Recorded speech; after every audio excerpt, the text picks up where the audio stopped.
From the locker room area, I'm here with the Rocket, Owen Hart.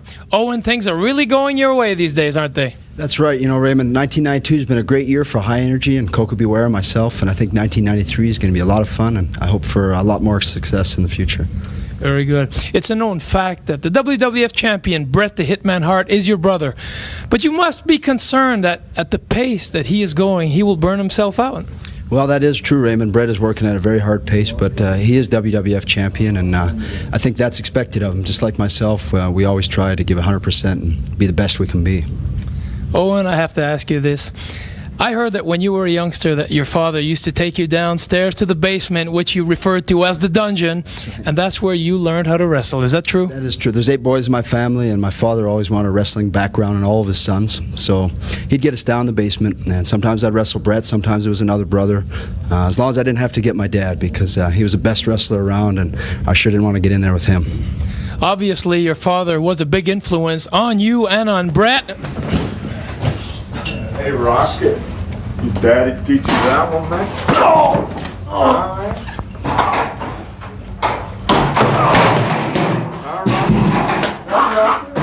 Your daddy teach you that one, man? Hey, Rocket, you tell your big brother, man, the WWF champion, you tell him Razor said he's next.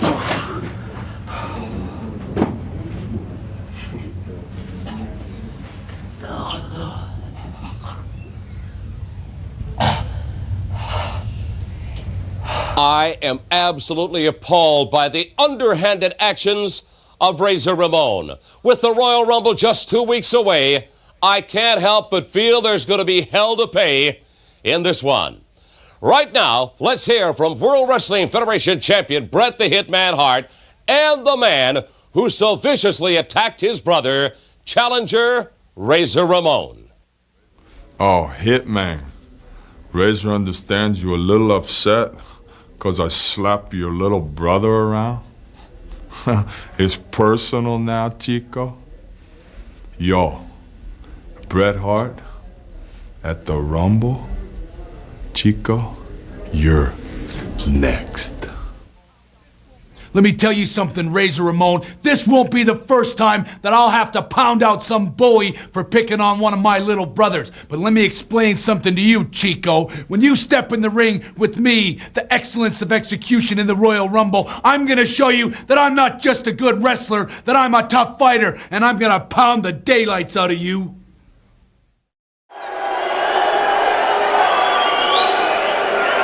Hey, yo.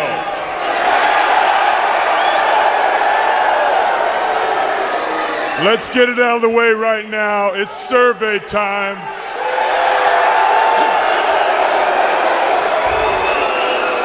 So, Cedar Rapids, are you here to see WCW?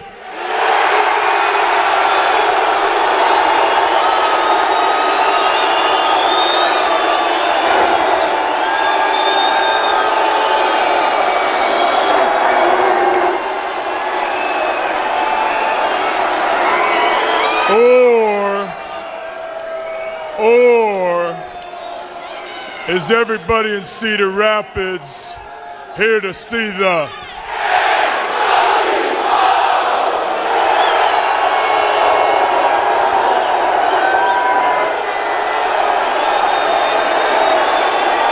survey says one more for the good guys. Okay, everybody knows that in a little over 2 weeks, the working man finally gets his shot at the big gold belt. So, hey Sting, hey Scary Man, let's compare the last 2 years of our careers. While you've been hanging around in rafters, I've been cruising down the aisle, wrestling every single night. Now everybody agrees, hey, we all agree you got a cool entrance. Sometimes you come through the ring Sometimes you drop down from the ceiling. But what I gotta know is what do you got when you step through the ropes? He's got millions of fans behind him with what he's got. And the title. Hey, Sting, they want you not near as bad as I want you. At Uncensored, you're gonna have to prove to me that you're better, and I don't think you can. So Stinger, if you want Scott Hall, don't sing it, bring it. And Scott Hall will get his title shot on the 15th of March at Uncensored against the one and only Sting. I wonder if he'll put the Sting mask on and a sneak attack from behind with a baseball bat like he did on Monday. The PWR presents What If? What if John Cena turned heel? What if China became the first woman world heavyweight champion? What if Owen Hart never passed away? What if Magnum TA never got into a car crash? What if Hulk Hogan stayed with the AWA? What if Shawn Michaels signed with WCW? What if WCW won the Monday Night Wars? What if Vince McMahon's WrestleMania failed? What if?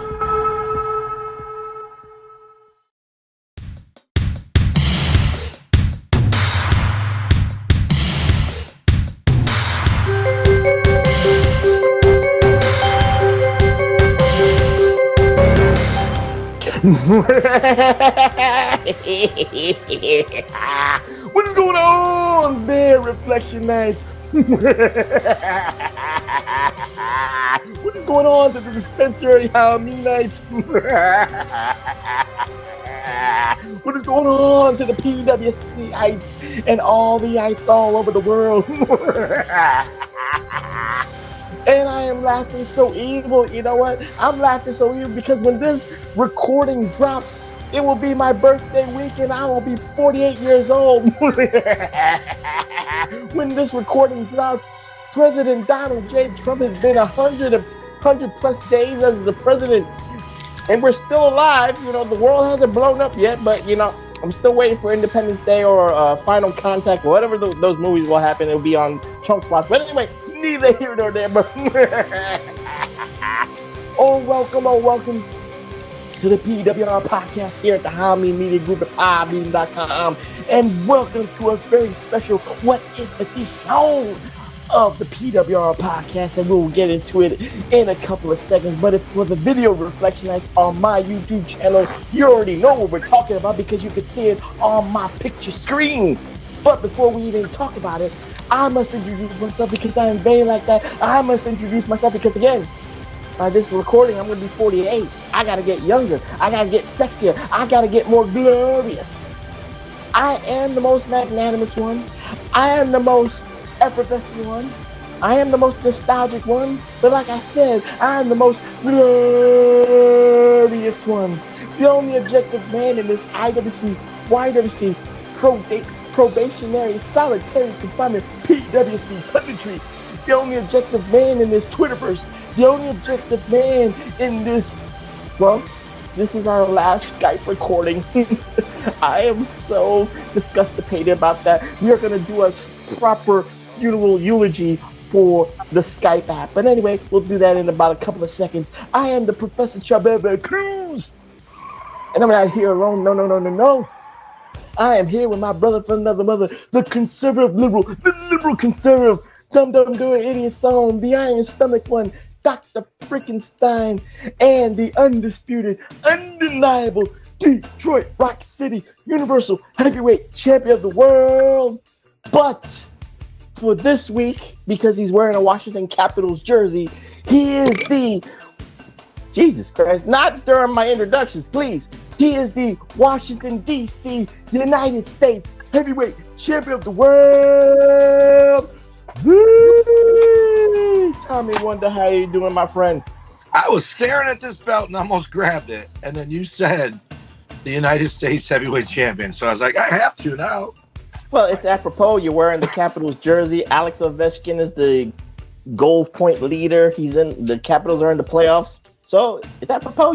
I got to introduce you that way. Listen, let me tell you something. Because I'm sure one of our Elite 8 or Dirty Dozen are probably Pittsburgh Penguins fans, right? Sidney Crosby, that's great. I think he's got more points than Ovechkin. If he doesn't, he's got more assists for sure. But you know what he doesn't have? More hits. Because Ovechkin just broke Gretzky's record and added to it. He got one more. And he's going to add to it next year. But you know what other record he's going to set? He's number 3rd all time in hits. And he's already wrecking motherfuckers in the playoffs. And yesterday he Wait, hold on. Hitting what? Players? Yeah, checking. Oh, okay. He's 3rd all time in checking and number 1 all time in scoring. Normally, those are 2 different hockey players. They're not. Gretzky's not anywhere near that list, nor is Crosby. And Crosby's more of a playmaker passer, which also, by the way, Wayne Gretzky's assist and point record will never be touched. I'm also a Wayne Gretzky fan. I grew up watching him play. I know he's the GOAT. I also know that Michael Jordan's the GOAT because I watched him play too. But I just want all these Pittsburgh Penguins dopes to know I would take Ovechkin over Crosby all day, every day. And I'm saying I wouldn't take Crosby, but I would take Ovechkin first. Well, I'm not the avid hockey watcher, except when the Rangers or the Devils are in the playoffs, which the Devils are, but they'll get spanked in the first round. But Spanked yesterday. Ovechkin is more of the blue-collar hockey player. Crosby is the flashy guy, so I kind of know my thing. I like Gretzky. He's flashy and all that stuff. I like Mark Messier, what he did. He brought the cup to New York. So, he kept his promise and all that stuff. But Ovechkin, like I keep saying, he's a blue-collar guy. He'll drink a beer with you and hit you in the face. So, both ways. You'll have fun either way. And then hug you afterward. That's true. It's never personal. It's only business. But anyway, we're not talking about the NHL. We're not talking about NBA playoffs. We're not talking about football drafts. We are a nostalgic podcast. And shout outs to the prodigal one, JB, because he is still on the gay cruise. And, it's called the Diddy Exploration Cruise 2025. He told me this. I'm not lying. I got the DMs to prove it. He is home, but he told me, he's resting his bum. And he said he can't get the smell of baby oil out of his head. He can't do it. It's just there. Can't concentrate on nothing else. We got a witness here. He's got the DMs. I got the DMs. It was a gay cruise, but neither here nor there. He lives a double life. He has a wife, but he still has to have. He has needs. It is what it is. But anyway, we're a nostalgic wrestling podcast, and it's been a while, TW, that we've done a What If Special edition, and I thought of you with doing this particular What If because in our 8 years or plus of doing this podcast here and there, you've always said this sentiment. You've always said this statement. You always try to, sneak it in every time here or there. We always talk so long, but you always try to remind the Reflectionites. You always said that the most, untapped potential man who never, ever been a world heavyweight champion is the guy behind me. Well, 2 guys, but it's the same guy. Scott Hall or Razor Ramon. Pick your poison, Reflectionites. But it is true that neither Scott Hall or Razor Ramon ever held the world or Rick Rude. I'm not doing that what if, all right? We're going to keep it to one subject, motherfuckers. But anyway, it is Scott Hall. It is Razor Ramon. TW has said it. I got the tapes and all that stuff.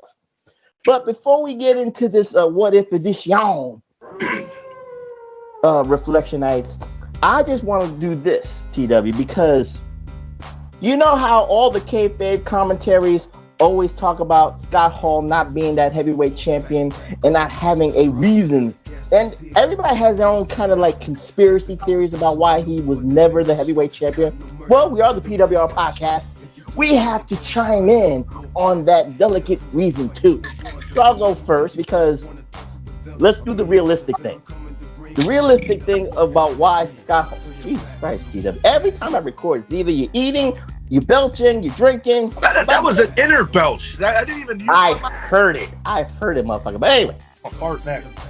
I know you will. But anyway, but one of the main reasons why Scott Hall did not become a world heavyweight champion in WWE or WCW is the real life situation.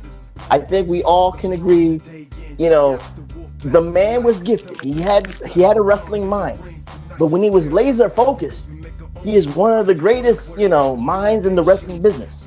He had an affinity for it.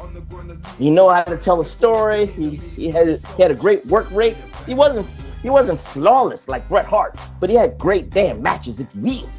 But like I said, those vices behind the scenes, alcohol and drugs and all that stuff, TW, it doesn't make you dependable. It doesn't make you serviceable. So TW, do you agree with that sentiment because of the vices that he did behind the scenes? Scott Hall got in his own way. And I just want to say this, because you got Razor Ramon over your right shoulder, you got Scott Hall over your left shoulder. We're going to talk about if either one of them won the world title in WWE or WCW. But we're talking about both situations. We're going to do both situations. No, I said we're going to talk about Razor not winning the WWE, Scott Hall not winning WCW. But if you ask me, I'm a Scott Hall guy from way back. Mm-hmm. And if you'd have told me that Scott Hall and Kurt Hennig were going to lose the tag team titles to Buddy Rose and Doug Summers, and that Kurt Hennig was going to go on to win the world title, I would have told you you're nuts, because Scott Hall has it. Scott Hall was the muscle. He was the Diesel to Kurt Hennig, Shawn Michaels, and the Team form, because Diesel and Shawn Michaels is better. God bless both Kurt and Razor, right? But understood. Scott Hall was absolutely under what's the word we use? Untapped potential. Underrated. And in AWA, the AWA, who was fucking starving for stars.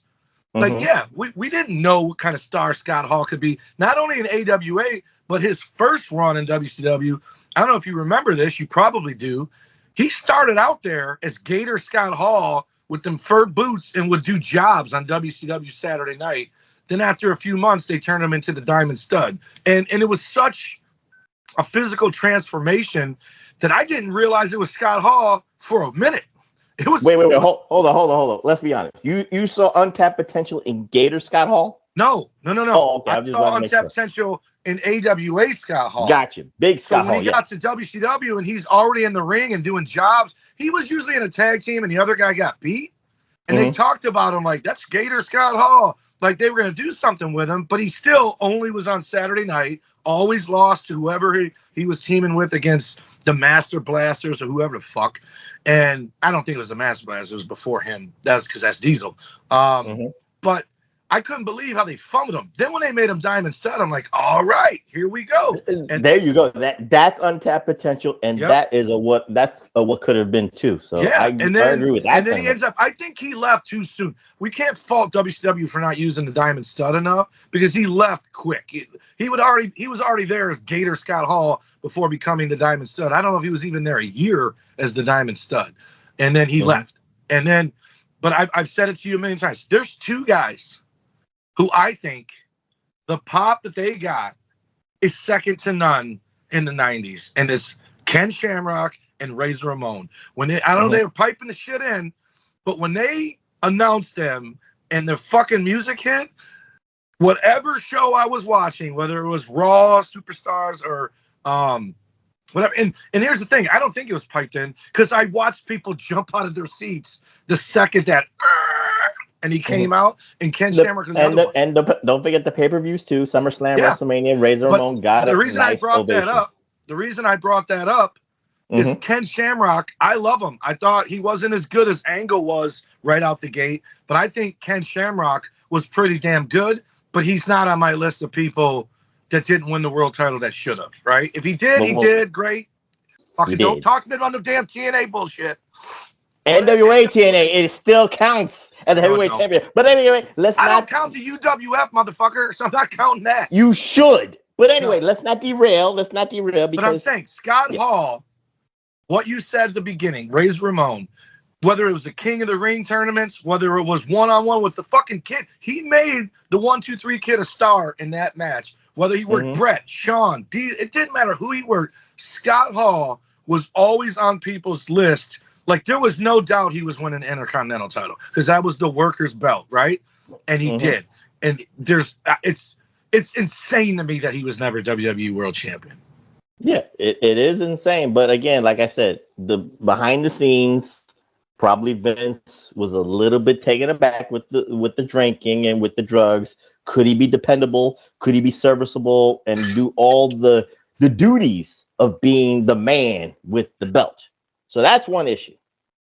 Here's another issue that I don't think a lot of people even kind of think about, TW. Maybe you never thought about this because you just said he was the Intercontinental Champion. I can't believe it never was the World Heavyweight Champion. Or in WCW, he was the World Tag Team Champion. I can't believe he wasn't the WCW Heavyweight Champion. Did he win the TV title there? He was the TV champion and the U.S. Heavyweight Champion at one time. Yep. But I'm just saying, he won those belts, and you're like, why wasn't he the WCW Champion too? Here's a funny situation, TW and Reflectionites. But again, I don't think people notice this. And TW, I will bet money on this. TW didn't realize this. Scott Hall or Razor Ramon was never the World Heavyweight Champion in either company for one other particular reason, and it's on TV per se, TW. You know that reason? What? Timing. Look at the people that were the heavyweight champion, especially in WWE. You know, Bret Hart was dependable. Shawn Michaels was the next generation leader. Kevin Nash, he was the dependable version of Scott Hall, who was also drunk and drugged up, but he showed up. But timing wise, I'm just giving you the names. Shawn Michaels, dependable, but the leader of the new generation. Diesel, leader of the new generation. So it just didn't work out on that end. WCW, Eric Bischoff already had his guy. It was Hulk Hogan. So it was Hulk Hogan, NWO. Then you had you filter in Sting. Kevin Nash. You got Kevin Nash. You got Goldberg and shit like that. Macho Man Randy Savage. It just, the timing wouldn't have fit in the Booker's eyes with Scott Hall or Razor Ramon. What say you about that sentiment? Do you agree? I agree. There was a long list. So I'm going to agree with WWE. I'm not going to agree with WCW, and I'm going to tell you why. In WWE, that belt changed hands once a year on average, sometimes twice in a year, and then towards the end, fuck it. They were hot potato in that motherfucker when Shawn was losing his smile, and Undertaker and Brett and Diesel and Bob Backlund all had it within fucking 8 weeks of each other. But it was harder as Razor Ramon to do it because of how infrequent the title changed hands and the guys that they had it on, right? However, there's no doubt in my mind, I don't know if Vince has regrets, but whether it be Vince, Bruce Pritchard, or whoever else is in the room booking, there's got to be someone thought. Give or take, maybe Cornette. I'm just giving names out there. But I'm saying in WWE, there's got to be one of them goes, how the fuck did we never put the belt on Razor? At least just to see. You can take it right off him like you did RVD, or you can just see what happens, right? And my big bow on this, and I know it's different. It's hard to say this because Kevin Nash did. If you ask me if Razor won the world title, and this is how I would have done it, he beat Shawn Michaels for the ladder match, right? And just like Rick, you already want to book it? No. I'm saying how I would have made him champion. Well, I guess, but I'm saying you could have went many routes. You could have just had him win King of the Ring. You could have had him win whatever the fuck. But you could have done with him what you did with Owen and Brett, what you did with Rick Rude and Warrior. Razor beat Shawn Michaels for the IC title, so he should have at some point got a match with Shawn for the world title, even if he lost. But that's how you get him in the mix. And I think if he ever won the world title in WWF, I don't think he ever leaves and goes to WCW. Kevin Nash is a money mark. He went because he got paid. Scott Hall loved money, but I think if he'd have got the world title, he would have got the money because he said he didn't want to leave. He said, I don't want to leave, man. But they wouldn't match the WCW money. But I think if he's world champion, and I don't know that Scott Hall grew up watching wrestling like us, but I still think he was a fan of the business. I still don't think Kevin Nash is. So I think Scott Hall stays put if he wins world title in WWF. Now, the reason I disagree with you in WCW is it's always been a fucking hot potato there. There's no excuse that Scott Hall never won that world title. None. The fact that you put it on Kevin Nash and then dropped it with the finger poke of doom for fucking Hogan, all dumb shit. You put it on Jay Leno. You put it on fucking the other asshole, fucking Scream. David Arquette. David Arquette. And I like him. I met him. Nice guy. I think he loves the business. Scott Hall should have got the world title in WCW because he was, as Travis likes to say what you will about his personal demons. Until the end, Scott Hall was a good hand. That guy, when it came to the NWO, that motherfucker was taking bumps for everybody the whole run until the fucking 97 versions of the NWO. I agree. I'm just saying, like I said, I think a lot of people just don't realize that, TW. I don't think they realize, if you really just look back in hindsight, the timing just didn't work in either organization. And you have a good case about the WCW because, again, I disagree. everybody... Dude, there was time to put it on Jay Leno and David Arquette. That means there was time to put it on Scott Hall. They fucking fumbled. And Paul Heyman fumbled in ECW. Scott Hall could have been an ECW champion for me, but he didn't get that chance because it was only a couple of weeks.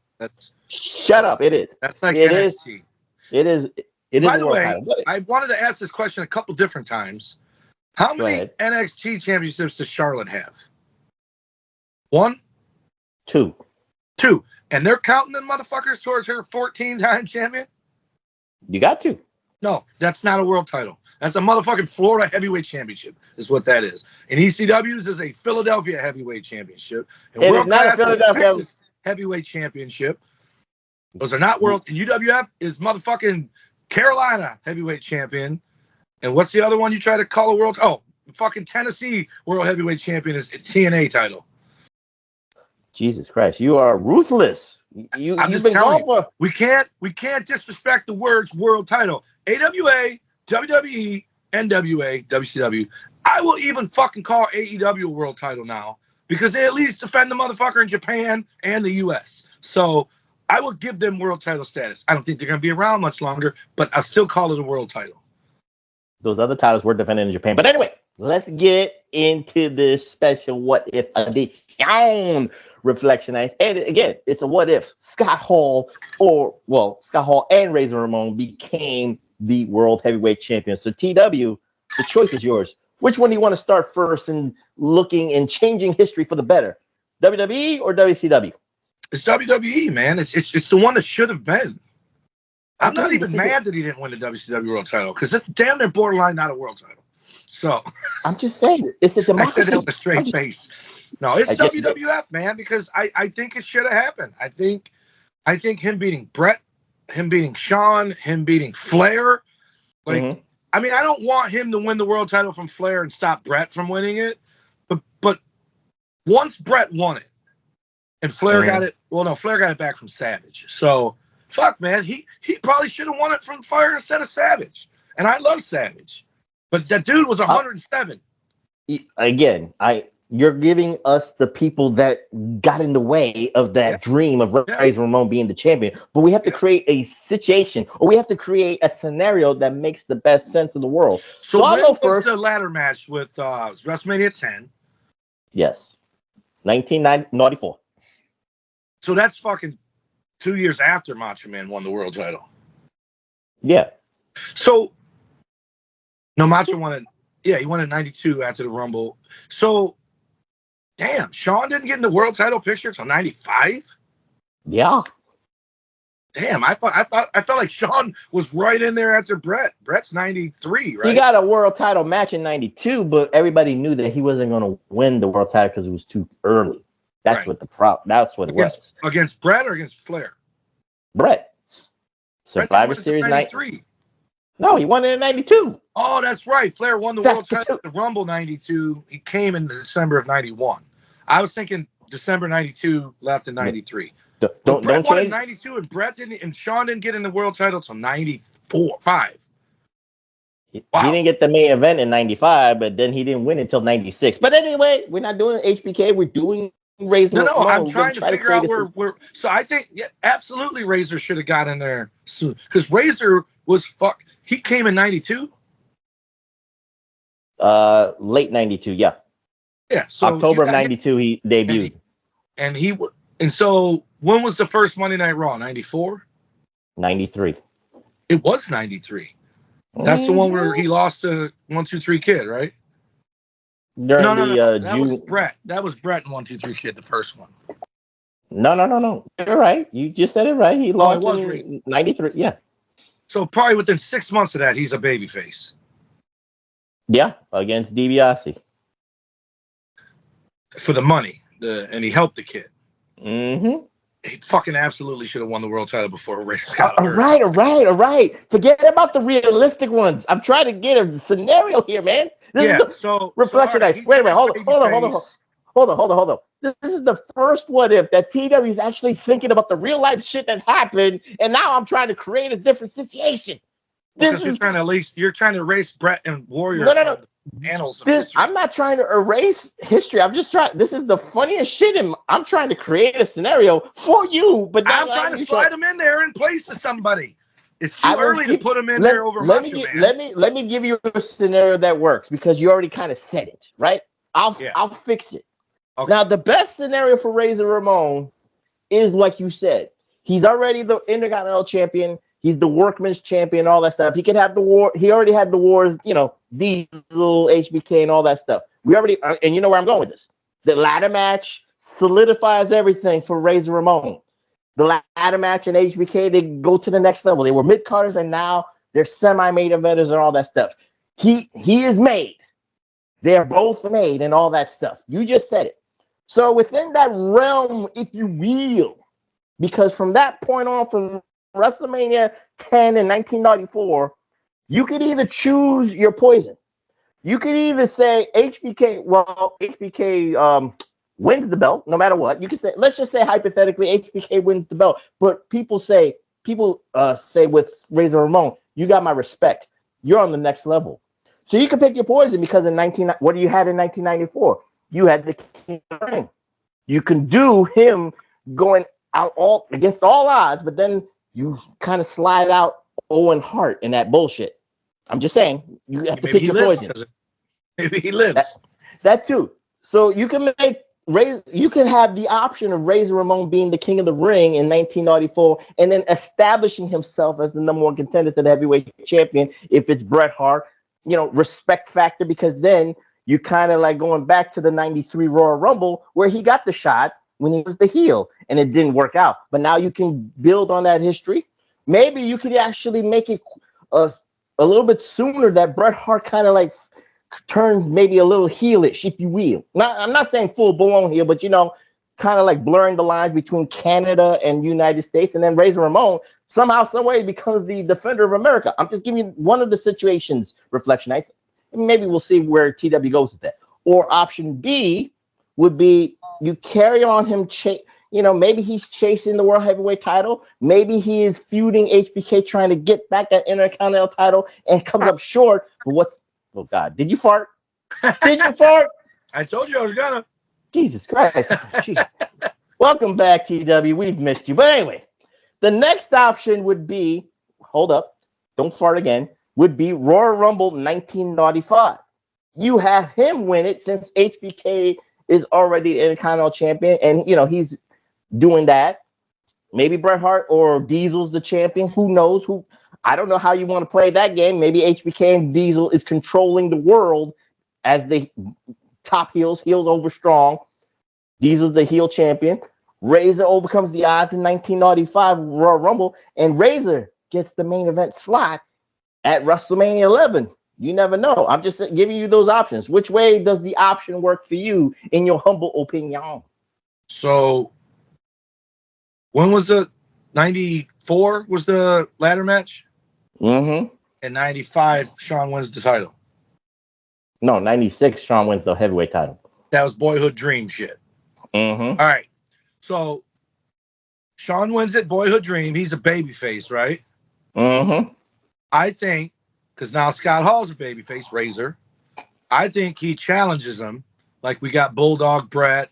We got, good guy versus good guy. And I think Shawn. Wait, what year you're talking about? 96 or 95? 96. Okay. Oh, you're waiting 2 years. SummerSlam 96. Razor beats Shawn Michaels clean in a regular match, becomes the world champion. Okay. Sean chases him to try to get it back because you have to do this, right? Mm-hmm. Just keeps coming up short, right? Whether it be time limit draws, powder, dusty finishes because Kevin Nash and whoever fucking schmozzes them. Royal Rumble is Sean and Razor versus Nash and some other jabron. 1, 2, 3 Kid would be good, or Hunter, right? Finally, Sean's at his wit's end, just like he challenged Undertaker the second time, and he says no. Razor could be like, Sean, I've already given you a bunch. He's like, no, one last time, ladder match, and Sean wins it back at WrestleMania in the ladder match to give it full 97. 97. That's intriguing. Yep. You know what you just did there? What? You just killed Erase the NWO. No, you erased the NWO. Yeah, that's what I'm telling you. He's staying if he's getting the world title. I'm just telling you what you just did. The NWO is going to be fucking 1, 2, 3 Kid and fucking Kevin Nash instead. You just said 1, 2, 3 Kid. He would never leave the clique. The clique stays if their last deal was Royal Rumble because that's where Vader. No, did Vader beat Scott Hall at WrestleMania that year, 95? Vader beat Scott Hall in your house. Okay, but right before the fucking June that he came out on Nitro. Right. Because they sent him home for only 30 days. They used to do it for 90.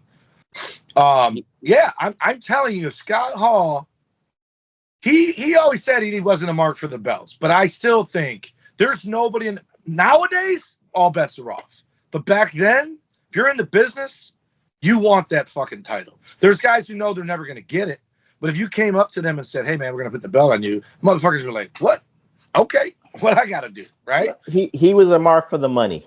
No, let's not get it twisted. But He's the a mark belt for the means money. more money. That's why I'm telling you, he would have wanted the belt because if you get the belt, you get the fucking gate. No, and if you draw, I understand. Let's not parlay the business end of it. Let's just make it make sense. Again, like I said, you just killed the NWO idea out the pasture because again, the clique would stay in the WWE somehow, some way. I still think Kevin Nash leaves. You know what you created with that situation? Honestly, what? Kill DX too. No, well, you maybe kill DX, but what did the clique want? The clique wanted everybody in the main event scene. The clique wanted everybody to have the top dollar. So somehow, some way, it was either going to be Razor against Sean, or maybe Diesel against the Kid, vice versa. You pick your poison. Right. And that's element right there. The clique just dominates the main event scene. Maybe you force Bret Hart to leave WWE sooner. Maybe you force Undertaker to leave WWE, and he didn't want to leave. So again, maybe Mark Callis and Bret Hart or Scott Hall and Kevin Nash to go and start the NWO with Hulk Hogan. It just plays out like that. Again, the what if. This is history changing, Reflectionites. You never know what certain situations parlay into what happens in the other, side of the business, like in Atlanta. But let's stick with Razor Ramon. So I just want to say something that I heard this a long, long time ago when I was younger. I read it somewhere that, guys sign at the same time as other guys sometimes. And some of the gimmicks that end up with some guys almost went to someone else. And I had always heard Brutus Beefcake was almost Rick Rude, or Rick Rude was almost Brutus Beefcake. One of the two was almost the other one. And Rick Rude wrestled as Rick Rude in World Class. So I'm going to assume the Beefcake thing is probably, but whatever, the gimmick that Rick Rude had almost went to Beefcake. And it didn't. And he became Brutus Beefcake. He became Rick Rude, all worked out.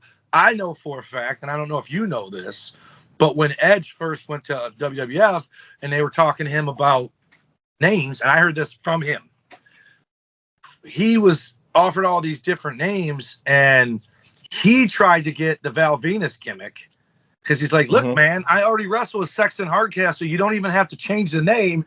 I just let me be that gimmick, and I'll be Sexton Hardcastle. And they went with Val Venus instead, and Sean Morley, and then Edge became Brood with Gangrel. But Edge tried to be Val Venus before Sean Morley was Val Venus. So Hall and Nash staying means Brett and Taker could be the guys that went there and formed the NWO with Hogan, and it would have had a different outcome.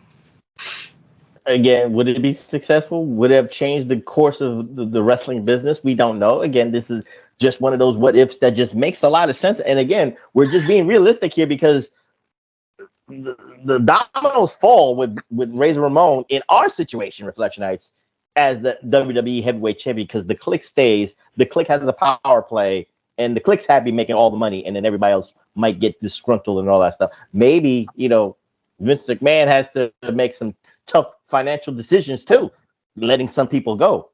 Who knows? Or maybe even the WWE goes bankrupt and Bischoff wins because of Bret Hart and Mark Callis. I don't know. I'm just saying, but neither here nor there. But before we go to the WCW side, the Atlanta side, TW, because I think it might be a little bit easier and all that stuff. But I didn't hear your situation. You gave me a little bit of the scenario in '96. But again, we have to pick our poisons too, because again, you picked it as easy because of what happened after WrestleMania 10. But is there a situation for Razor Ramon in WWE maybe winning the King of the Ring that makes it make sense? Or is it too big that he has to win it he has to get his moment at WrestleMania? Or could he win the King of the Ring and get his moment at SummerSlam? Or get his moment at Raw?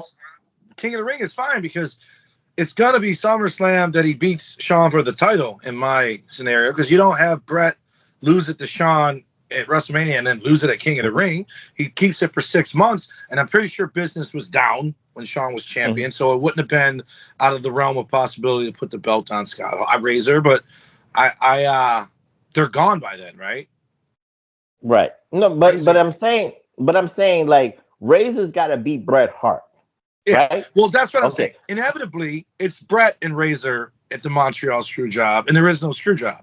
And I think Bret loses to Razor. That's what I'm trying to say. We have to at least make it make sense for Razor and Bret Hart, because again, I think it's easier for Razor to win King of the Ring and maybe challenge Bret Hart at SummerSlam, because in my humble opinion, I don't know if you agree. Why is champ Bret Hart? Because Shawn is the champ. Well, you're making Shawn. I'm doing 94, not 96. Okay. I'm just being realistic with your man.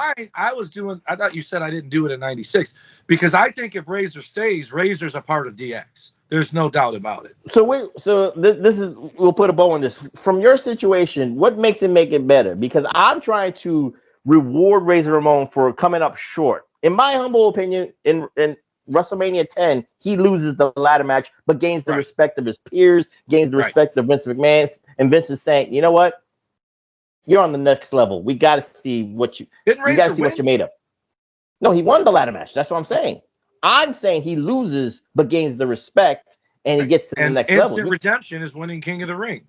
Right. That's the way I'm going with this, because if he wins the ladder match, he's the Intercontinental Champion. So you're building more for a longer reign and more feuds, and then just building his cred, and then down the road is more like 95, 96. Right. Eventually, he has to lose the IC title. So, is that the way you want to play it?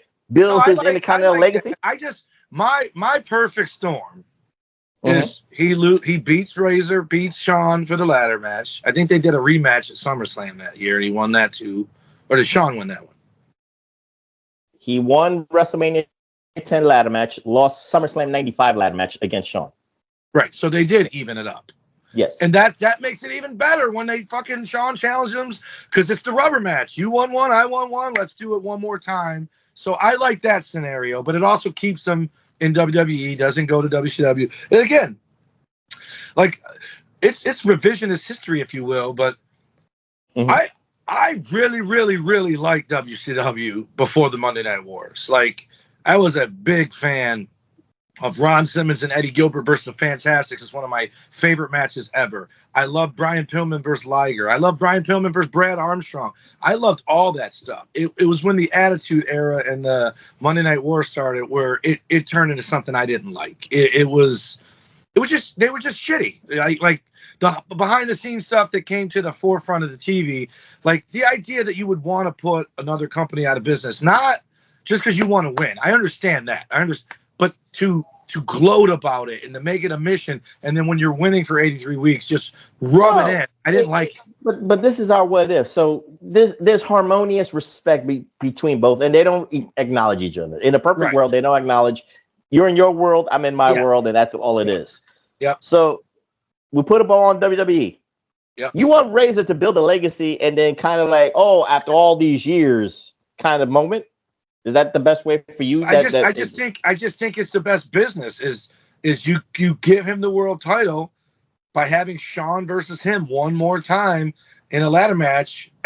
Well, no. Shawn would be losing the belt to him at SummerSlam in a regular match, and Shawn ends up taking it back to be 2 out of 3 in the ladder match, and then maybe he goes to WCW after that. But I still think if he wins the world title WWF, he never leaves. He stays. Because he had already been to WCW and got used for shit. So if he's there, I understand that. I'm just trying to be realistic because again, your years is kind of murky with me because I'm trying to create a scenario that works because the Shawn thing works, but Shawn is not the champion until 96. You know, you get where I'm going with that? With the 94 is 95, 94, 93. The business sucked then. Forget about that. I'm just saying from your standpoint, what you're saying then is Razor Ramon. It's more better for. I'm not saying his boyhood dream, but his history in the business finally getting the moment. It's a longer, arduous process for him. I'm just trying to finally beating Raven. Yeah. Okay. So I'm just trying to understand where you're going with it. I didn't say you're wrong. He said it. He did get a title shot at Brett. I think it was Brett Royal Rumble. He did get him, but they were heel. They were throwaways. They were feeder fish matches, which is what the Miz is going to be for fucking Aleister Black. But they were nothing burgers. I want it to be a program that ends with him winning the world title, running with it, and then dropping it back to Shawn. And it's a nice little, chef's kiss. Yeah. And then he might win it again later. No. But again, at least with the scenarios of King of the Ring, the scenario of maybe the Royal Rumble, it makes it easier for him to win that particular event to get the match. Yeah. That's what I'm just saying. But my problem with that window is 93, 94, 95, business is just down. So I think if he's champion. But he wasn't given the torch, if you will. Yeah, but if no one's watching, they're not going to give a fuck to Scott Hall won the title because they're not going to know. Again, maybe Vince says, you know what? People grab. You just said it. Even if the business is down, the reaction was still up for him, right? You can't deny that. Right. So, maybe Vince. Let me ask you this. Okay. We know he had awesome matches in WWF with Shawn, with Diesel, with Brett, with 1, 2, 3 Kid, probably with DiBiase, probably with Perfect. He didn't have those great matches in WCW. He lost to Sting, lost to DDP. He wasn't the workhorse that he was. So don't you think if he stays, and it's still the Attitude Era versus the Monday Night Wars, right? Don't you think Scott Hall versus Austin, Scott Hall versus The Rock, Scott Hall versus Triple H, Scott Hall versus Brett versus Shawn, don't you think that's a better place for Shawn or for Razor to wrestle than the shit he got to do in WCW? If he was focused and not on the sauce. I'm talking about you're right. What we already knew of him from 93 or 92 on. I'm not disputing that. No, you're right. You're right. If he stayed committed, was there, it would be great matches. And he would accentuate the Attitude Era with the Razor Ramon character, or maybe he would just go and become and just say, no, I'm not Razor. I am Scott. Whatever the case may be. It would have been like Hunter Hearst Helmsley became Triple H. He'd have just been Double R or something. But it could have worked that way. But we have to go to Atlanta, TW. We have to be fair here with this what if situation. Now this is a little bit, I don't know if it's easier or at least again, because there's a lot of scenarios between the 96 and 2000 window, if you will, Reflectionites. TW, he won, the best realistic situation, he won the Battle Royal pay-per-view. It was called World War III in 1997. I'm just giving you the logistics, the true logistics. Won that? He won it. He won that Battle Royal in November of 1997, and then he got the heavyweight title shot against Sting in February of 1998. It was Super Bowl. I forget what number it was, but it was Didn't even know that. I do. That's why I'm the professor. I'm just giving you the realistic situation there. So, again, we could easily say, what if Scott Hall won Super Bowl 1998, knowing what we know now? And that would have been almost a year after Sting won it? No, because Sting won the title from Hogan in Starrcade 97, December of 97. Super Bowl's in the fall. No, Super Bowl's in February. It's in 2 months. Oh, Oh shit! I thought Super Bowl was in October. But no, but like you said, people hot potato the belts. It didn't matter no matter what. Right. The reason I'm saying this, and this is that would have killed one of the Sting. Forget about Sting. It's about Scott. But anyway, Right. No, I know. The situation it would create is kind of like funny to me because again, remember, if Scott Hall was focused, again, we're going with that scenario, Reflectionites, and Scott Hall became the champion in that situation, February 1998, Super Bowl and all that stuff, you could create a multiple world order factions. You could create a dominant, you can create the Wolfpack NWO legitimately with Scott Hall, Kevin Nash, Six Pac. He wasn't fired yet. You could create, and then you could create the Hollywood NWO faction. Scott Hall with the world title is now leading the charge against Hulk Hogan's Hollywood faction. So that's one situation that could happen. So TW, agree, disagree, or what's your scenario for Scott Hall to become the WCW champion? So the problem is so I liked it when they first started. Hogan was world champ. Hall and Nash were tag champs. They added X-Pac. He was the cruiserweight champ or whatever the fuck belt he had, or TV. I can't remember. So it was perfect. But the second they weren't tag champs anymore, it was obvious Scott Hall was the third wheel. And that's why I think he was an afterthought there, right? He was their bump man. So I think Scott should have been the one to break off and start his own thing against Hall and Hogan, or Nash and Hogan. That's the only way you elevate him to be the world champion, because look what happened with the finger poke of doom. Even Nash was second banana to Hogan, had to give the belt back to Hogan, right? So there's real no way for him to stay with those guys and be world champion because they've made him obviously the third guy. So the best scenario for Scott Hall is a little bit of envy, a little bit of jealousy against Hogan, against Nash, and hate. Babyface, get him them pops he was getting in '92 in the WWF. And be on the WCW side, even though after he did all those surveys. No, fuck that. He don't give a fuck about WCW. Lone Wolf it. Oh, Lone Wolf, Scott Hall. Then he has no. Oh, okay. That's a different situation. What Sting was. Sting didn't trust Lex. He didn't trust nobody. He's like, fuck all y'all. And then finally. But that's the thing. Finally, you have to have backup. That's what I'm just trying to say. And you have Sting and Lex come save fucking Hall, and then Hall's like, fuck it, I'm Team WCW after he gets some help. He trusts them now. The reason I say that is because WCW tried the Lone Wolf without a belt. But again, but what you said is kind of paramount because, again, he was the third wheel because he was a lone wolf because nobody, Nash didn't like him because he was a drunk. Hogan didn't like him because he didn't trust him. WCW didn't trust him. So he was alone. He was really a loner and all that stuff. And then it didn't work out that way. So your loner gimmick is more, he has to cost Hogan the belt, or he has to cost Nash a title, or he has to cost maybe the NWO control of WCW board of directors, kind of shit like that. Make it so epic that he becomes the lone wolf against the NWO, and he has to fight them, lose a little bit, and then earn the trust of maybe Lex Luger, earn the trust of Sting, lose to the strength of numbers. He's always getting fucked. That's kind of what DDP was too, wasn't he? Wasn't DDP kind of a fucking lone guy, and they kept trying to recruit him? They kept trying to recruit him, but DDP was first about himself, and then he became Team WCW by convenience, if you will, TW. So I'm just trying to be honest with you. So TW, you know what? You gave me a scenario here, but what would be the best scenario for Scott Hall to win the title? I mean, would you want him to win the title at Starrcade? Would you want him to win it at Halloween Havoc? Would you want him to win it on a Nitro like your guy Lex Luger did that made it so epic in the Monday Night Wars? What would have been the Bash? I'd want him to win at the Bash.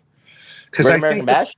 Yep, because Starrcade, it feels like it's just a foregone conclusion. The title's changing hands there. Even back with Flair and Dusty and Hart. It's just like every year that fucking belt changes hands there. Ronnie Garvin lost it back.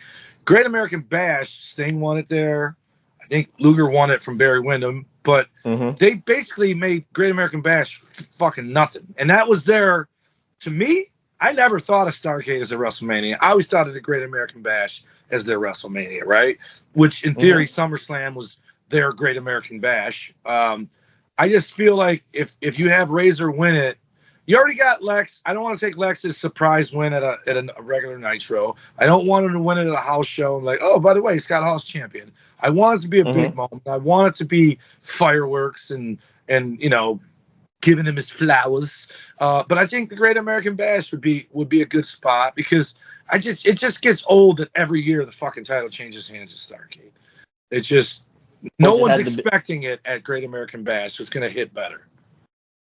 Okay, it can hit better, and then he has time to kind of like build that not like a couple of month run and see how business goes with him as the champion during the summer days. And summer's slow anyway for wrestling because people want to be outside. They don't want to go into fucking sporting events unless it's fucking. Dude, the next time I go to Comerica Park and it's fucking full will be the first time in years because even with them winning, that motherfucker's empty because. When it's nice out, people want to be out doing shit. No, they just don't like the White Sox. Playoffs, it's fucking packed, but it's not packed on a regular fucking Tuesday night game. I went on a Saturday. No, I went on a Tuesday. Yeah. It's an experience to go to Cubs Wrigley Field. It's not an experience to go to Comerica Park. I'm just being honest with you. And I haven't gone to Chicago in a long time. Even I know I would rather go to Wrigley Field, but that's just me. But anyway, what do you mean, like for the prestige of the building? Yeah, Wrigley has the prestige. Because Comerica's a nice ballpark. Fuck nice. It's Ferris wheel, a fucking merry-go-round. It's got fucking food from everywhere. There's a different feeling from your fandom of going to Wrigley Field or going to the original Yankee Stadium or going to Fenway Park. It's just the feeling that you don't get it with newfangled futuristic stadiums. It doesn't work. They all look the same at that point. Yeah. I like Tiger Stadium was a fucking dumpster, all right? And no offense, Yankee Stadium gave me Tiger Stadium vibes as far as you guys upgraded it at least. That place we went and hid from the rain. That was nice. And Comerica has that. Tiger Stadium did not. So I like I think if they could have upgraded Tiger Stadium and kept the ambiance of Tiger Stadium, I understand what you're saying. And one day, I'm going to try to go to Chicago on a weekend and hit the Wrigley Field one day and the Cubs or White Sox the next. Think about it this way. When the stadium catches that ambiance, like Baltimore, Camden Yards, it's just better. And even before that, Milwaukee's new dome is better for the ambiance. San Francisco Giants with Cubby Cove, it's the ambiance. That's a newfangled thing. Once you capture that moment, it's an experience no matter what. Then if you try to demolish it and then just get greedy with money, you ain't gonna catch that magic again. But we're not talking about baseball. No, you're right. I'm sorry, Commanders. Get it right. Get it right before they Cleveland Indians, bitch. I wore the Indians jersey to the game. Remember, that's the Tommy Wonder on Twitter that you can protest. Yeah, but just know this. When I wore that Cleveland Indians jersey to the Cleveland Stadium, I got more high fives there than I did at Yankee Stadium wearing that number 22 jersey. Because that didn't matter. But anyway, let's put a bow on this Scott Hall, Razor Ramon. Again, I think for WCW purposes, I do like the bash thing because it's more of a tester for Scott Hall to see if he can have a lengthy run. So my question on this before we kind of really put a bow on everything. I was thinking Super Brawl. That's why I was thinking October. Fall Brawl is like October, September-ish. But TW, you gave me the pay-per-view that you want to see him win. No. I'm telling you why I thought Super Brawl was in the fall because fall. No. Let's go back to your bash. I want to go back to your Great American. Yeah. What's the best scenario for who should Scott Hall beat to become the WCW champion? Hogan. Make it make sense. Oh, you just said, well, when did he win the World War III Battle Royal? In February? November of 97. Okay, so from November of 97 up into the bash, every time he's got Hulk Hogan almost beat, someone fucks him. Ric Flair, Four Horsemen style. Finally, Great American Bash, how the referees go, out of here. And like by then there's 37 NWO guys. So someone's coming from everywhere. Finally, someone like Sting just rolls off from under the ring and just fucking baseball bats everybody. And Scott Hall hits the razor's edge on Hogan because Hogan can get in to get him. And he wins the belt.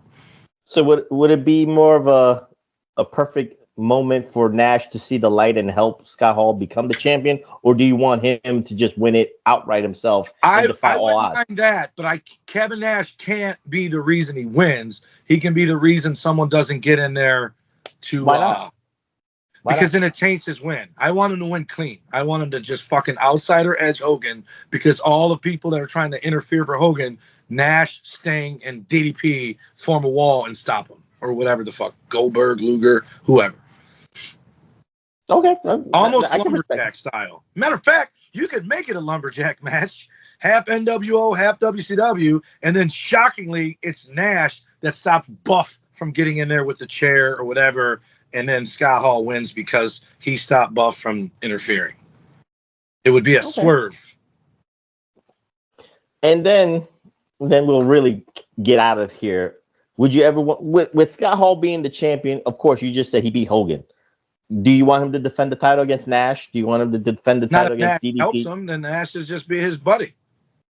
Oh, okay. I'm just trying to see like the scenario of defenses, like Sting, Luger, Big if he's Show. Babyface, he's not going to fight Sting, so he would have to fight Hogan, Big Show if he's in the fucking NWO, Scott Steiner, Buff Bag. He's got to beat a couple of them low, like fucking Norton and Buff Bagwell should be the feeder fish, and then obviously beat Hogan in the rematch, and then maybe he's the one that drops it to Scott Steiner, just not Jeff Jarrett. Why not?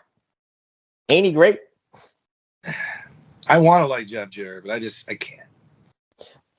Again, we can't please everybody. I don't mean him as a person. I mean, I liked him when he was double. I know what you meant. I know what you meant. I'm talking about the business end. We can't please everybody. But anyway, right. With that being said, TW, let's put a bow on this again.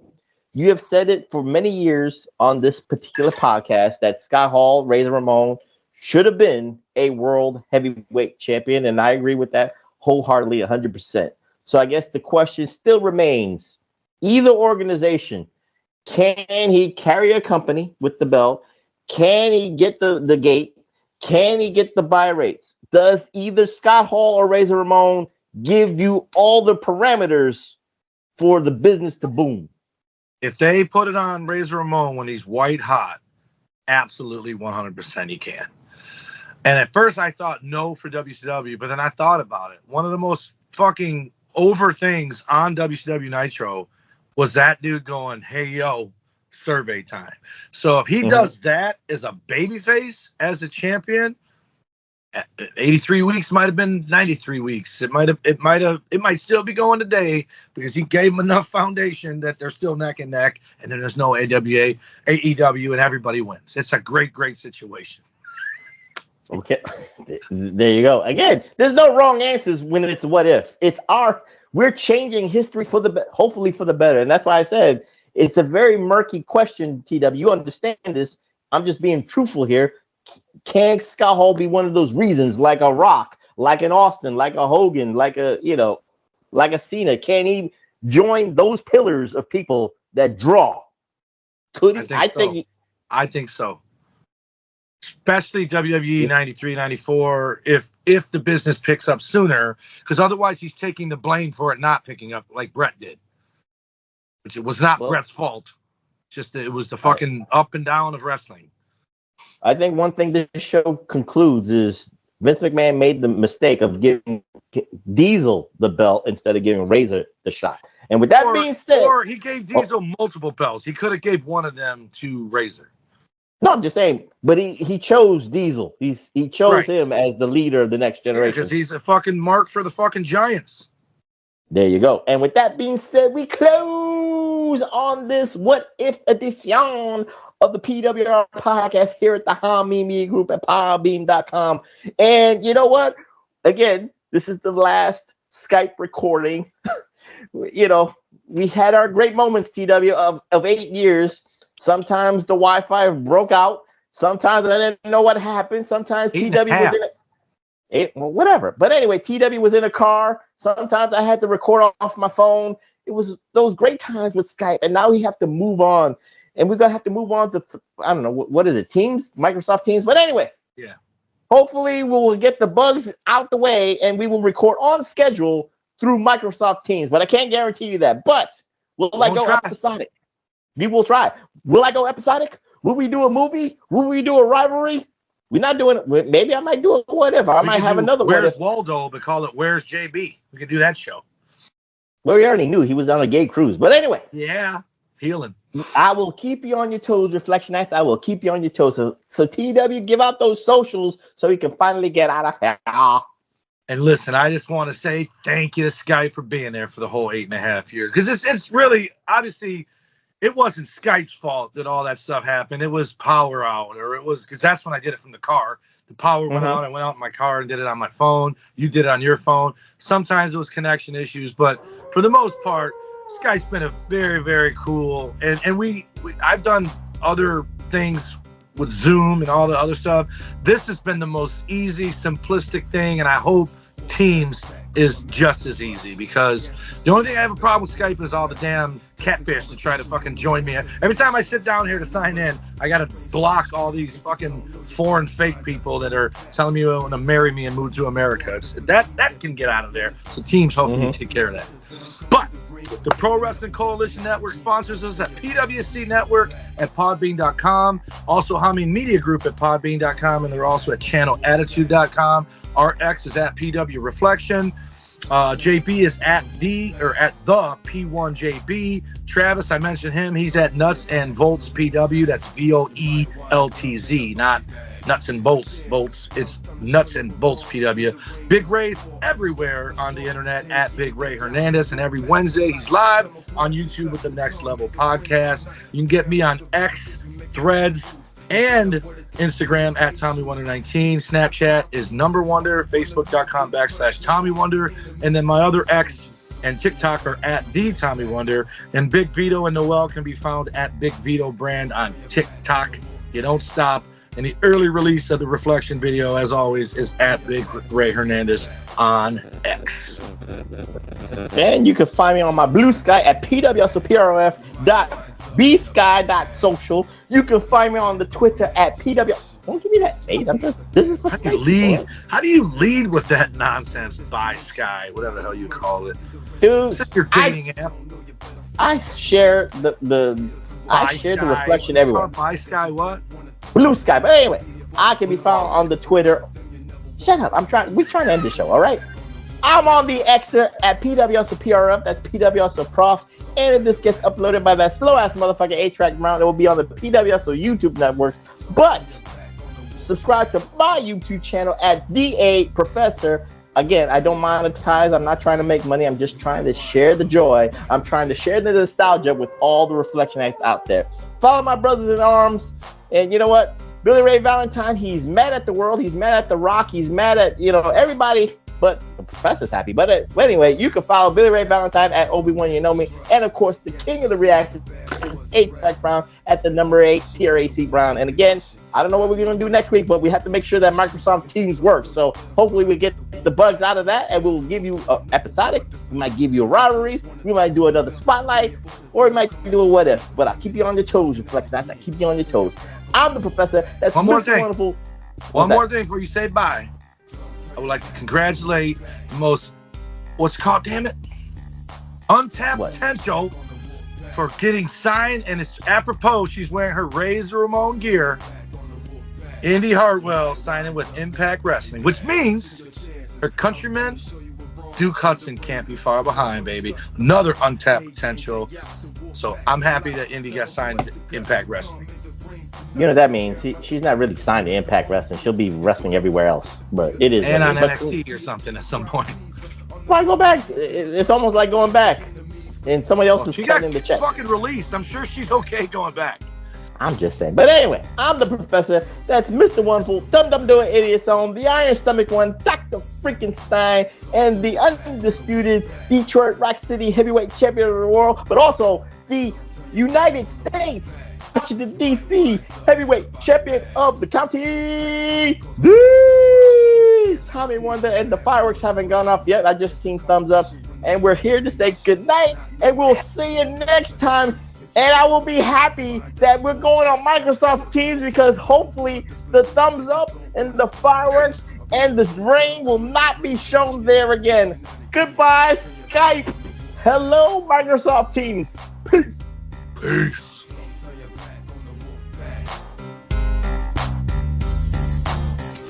your back.